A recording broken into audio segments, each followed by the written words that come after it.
Speechless. Jerry is a staple at the Madison Avenue Chick-fil-A. It's during COVID he met his fast food friends turned family. Well, I don't know who adopted who. He'd come here every day. And so after a while, we broke the rules. We brought him into our dining room and we just fellowshiped with him and got to know him. He's just become part of the family. Yeah. Give it up for Jerry. Ask anyone at the party about the World War II veteran and friend to all. And it's clear why this community showed up to celebrate. He has all the jokes. He always has jokes. Loving, caring, encouraging. Full of life. Thank you. Down the hatch. And he's also got a lot of spice in him, too. Family found in a Chick-fil-A. I mean, this is the biggest family I've ever had. Who knew Chick-fil-A would keep you going? Don't go away, anybody. Stay right there. News 4 Tucson at 5 o'clock starts right now. Straight ahead on News 4 Tucson at 5, the investigation and recovery efforts continue into that deadly mid-air crash near Washington, D.C. Why finding the cause of this crash could take some time. Plus, the local ice skating community reacting to that tragic plane crash near Washington, D.C. We'll have more on that. And later, Paul Clifford's family speaking with News 4 Tucson's chief investigative reporter, Corus Nylander, after getting some disappointing news from prosecutors. News 4 Tucson at 5 starts right now. Live from KVOA, this is News 4 Tucson, live at 5. Good evening and thank you for joining us. I'm Angelique Lizardi. An investigation and recovery effort continues in the waters of the Potomac River right now, a day after a deadly mid-air collision between an Army Black Hawk helicopter and an American Airlines regional jet. Officials now saying all 64 passengers and crews on the jet and the 3 soldiers in that chopper are now presumed dead. The crash is the deadliest in the U.S. in nearly 24 years. Right now, this is a live look at the Ronald Reagan National Airport where that crash happened, just short on runway 33.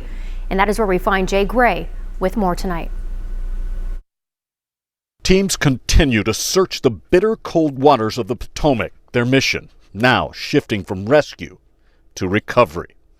At this point, we don't believe there are any survivors from this accident. A horrific mid-air collision.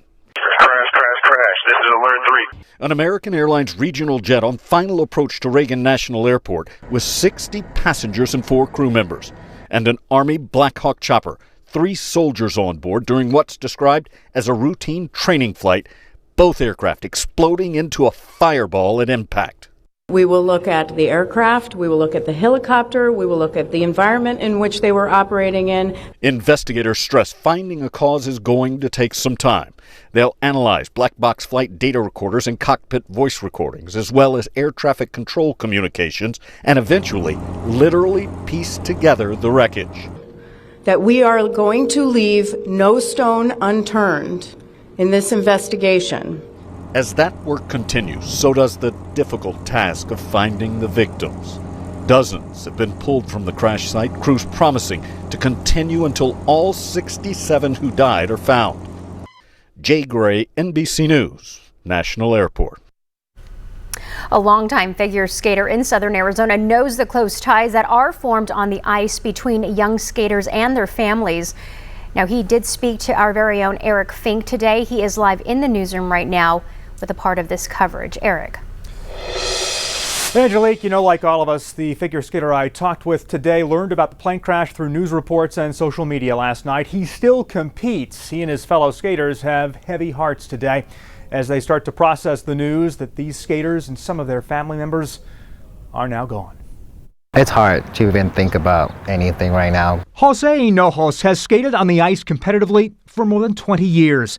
He says the entire skating community, one that is small and close-knit, is in disbelief after learning 14 victims in Wednesday night's plane crash over the Potomac were young skaters and their parents, and 2 coaches, Evgenia Shiskova and Vadim Naumov, married, former world champions, now leading the next generation. The young skaters had dreams of one day making the U.S. Olympic team. And today we learned 6 community members of the Skating Club of Boston were on American Airlines Flight 5342. These kids and their parents, they're here at our facility in Norwood 6, sometimes 7 days a week.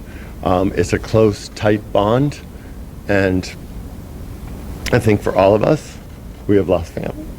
It's hard to just imagine what their families are going through and their friends, their close friends at the rink. Hinojos says the bond kids form at the rink is unique. When you start at that age, even as an adult, I mean, you spend a lot of time at the rink. You see those people every day. I mean, many days a week for hours. So you kind of get close to each other. You develop life friendships, and those young kids, they hang out a lot at the rink, so they become really close. And Jose tells me he'll train this Saturday up in Phoenix in the victim's honor. His next competitive event is in California in March. Now, this is not the first time the figure skating community has been shaken by a tragedy of this nature. Back in 1961, the U.S. figure skating team was on their way to the World Championships in Prague when their plane crashed in a field in Brussels, Belgium, killing all 72 people on board. I'm Eric Fink, News 4 Tucson.